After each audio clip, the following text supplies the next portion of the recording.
What is the conserved domain database of proteins present in NCBI? Why is it important in silico bioinformatic analysis?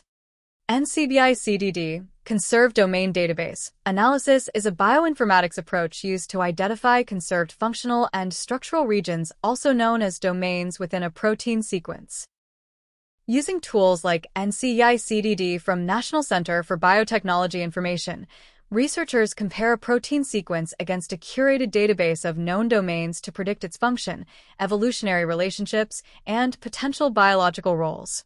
In genome-wide analysis of gene families, CDD analysis is essential for confirming the presence of characteristic conserved domains across all family members, ensuring accurate gene identification, classification, and annotation.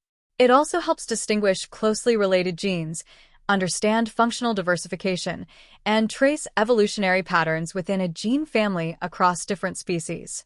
This makes CDD a key step in studies involving gene family expansion, functional prediction, and comparative genomics.